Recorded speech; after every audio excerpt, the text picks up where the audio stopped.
Bismillahirrahmanirrahim. Assalamualaikum warahmatullahi wabarakatuh. Perkenalkan, saya Dinda Dwi Yuniari bersama teman-teman kelompok 1. Kali ini akan mempresentasikan sebuah makalah yang berjudul Rasmul Quran. Tapi sebelumnya, kami ucapkan terima kasih terlebih dahulu atas perhatian yang diberikan kepada Ibu dosen, yaitu Ibu Risma Hikmawati, MUD, untuk kesempatan yang diberikan pada kelompok kami. Untuk presentasi yang pertama akan disampaikan oleh rekan kami, yaitu Zibran Faisal Salsabi. Waktu dan tempat kami persilahkan. Di sini saya akan sedikit membahas atau mempresentasikan makalah Ulumul Quran yang berjudul Rasm Al-Quran. Rasm berasal dari kata rosama, yarsamu rosma, yang berarti menggambar atau melukis. Kata rosam ini juga bisa diartikan sebagai sesuatu yang resmi atau menurut aturan. Dalam kitab Manahil Al-Irfan fi Ulumul Quran disebutkan bahwa yang dinamakan Rasm Al-Quran atau Al-Mushaf adalah kaidah yang disepakati oleh satu sahabat Nabi, yakni Utsman radhiyallahu an. Sejarah perkembangan Rasm Al-Quran. Pada mulanya, para sahabat yang berbeda antara satu dengan yang lainnya, mereka mencatat wahyu Al-Quran tanpa pola penulisan standar, karena umumnya dimaksudkan hanya untuk kebutuhan pribadi, tidak direncanakan akan diwariskan kepada generasi sesudahnya. Di zaman Nabi Muhammad SAW, Al-Quran ditulis pada benda-benda sederhana seperti kepingan-kepingan batu, tulang-tulang, kulit unta, dan pelepah kurma. Pendapat ulama tentang Rasm Al-Quran terbagi menjadi 3 pendapat.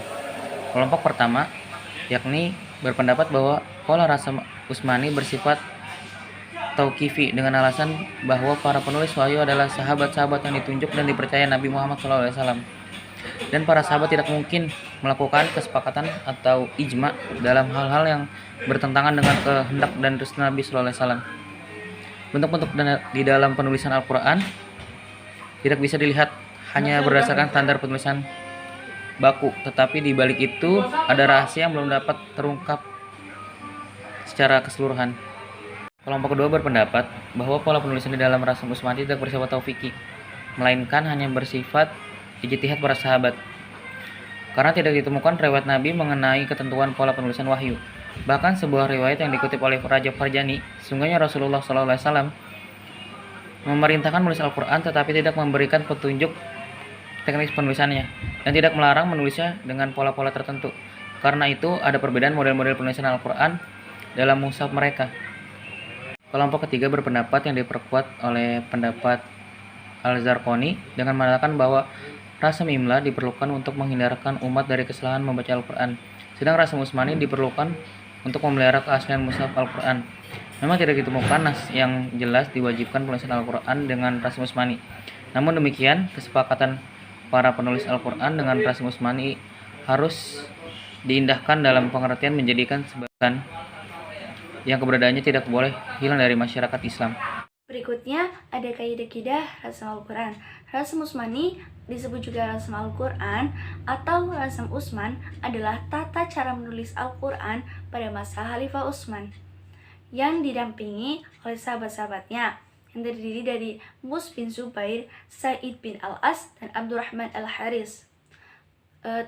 Dalam penulisan Rasm Utsman terdapat ada 6 kaidah-kaidah, yaitu pertama ada kaidah penghapusan atau al-haz, yang kedua penambahan atau az-ziyadah, yang ketiga ada penambahan huruf alif di akhir isim yang dijamakan atau dalam hukum yang serupa dengannya, yang keempat ibdal atau pengganti, yang kelima aturan pemisahan atau al-fasl, dan yang keenam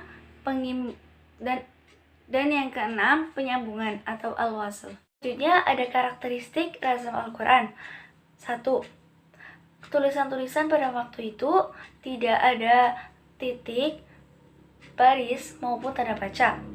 Yang kedua, kebanyakan huruf, khususnya huruf-huruf alif, belum lagi ditulis, seperti kata-kata Ar-Rahman, Al-Amin, dan lain-lain. Yang ketiga, sebagian huruf ditulis sama dengan bentuk huruf lainnya, seperti alif pada kata-kata sholat, zakat, hayat, dan lain-lainnya. Yang keempat, sebagian huruf dalam bentuk tambahan yang ditulis pada pelafalan. Selanjutnya, ada hukum penulisan Al-Quran dengan rasam Utsmani. Al-Qattan berpendapat bahwa tidak ada suatu riwayat dari Rasulullah SAW yang dijadikan alasan bahwa rasam Utsmani itu bersifat tauqifi. Banyak ulama berpendapat juga bahwa rasam Utsmani bukan tauqifi dari Nabi, tetapi hanya merupakan satu cara penulisan yang disetujui oleh Utsman dan diterima umat dengan baik, sehingga menjadi suatu keharusan yang wajib dijadikan pegangan dan tidak boleh dilanggar. Asy'ab berkata, Malik ditanya, apakah mushaf boleh ditulis menurut ejaan atau kaidah penulisan yang diadakan orang? Malik menjawab, tidak, kecuali menurut tata cara penulisan yang pertama. Kesimpulan dari makalah ini ialah penghapusan, seperti penghapusan huruf-huruf sebagai berikut.